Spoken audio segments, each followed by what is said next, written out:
سلام شنوندگان محترم. امروز روزی دوم عید قربان است.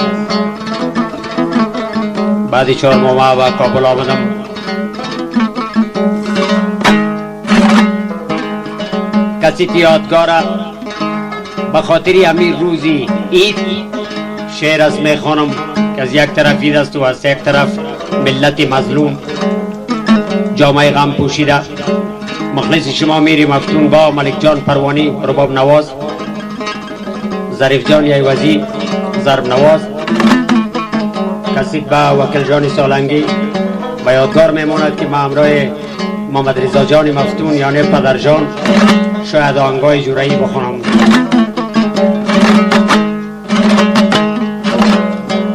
عید قربان است، خون از آسمان جاری شده، بلبل از گلشن پریده، خانه غشتاری شده. شعرها از پاینده محمد خطیر است.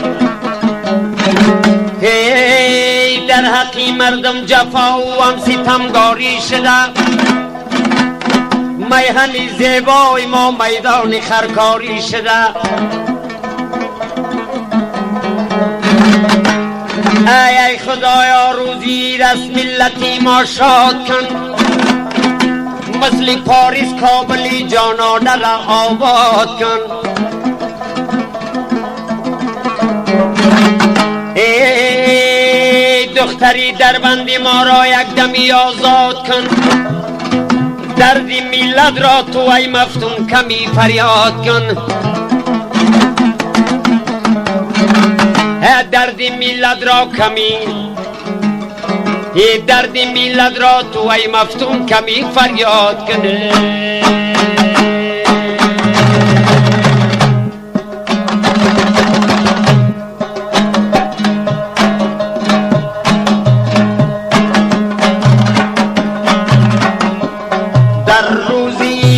میهن ما گریه سر کند، راکت به دشت و کو دامنی کابل اثر کند، راکت به دشت و دامنی کابل اثر کند.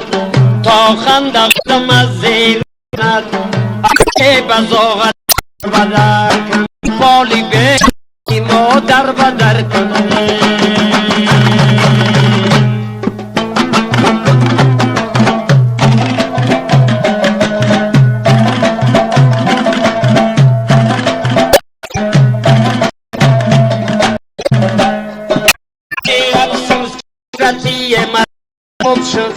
پروانه سوخت و گلشن و گل به نقاب شد، فرشی زمین ریزشی خونش سراب شد. غزنی بسوخت و کابلی عذاب شد، بسوخت جانان عذاب، غزنی کابلی جان شد.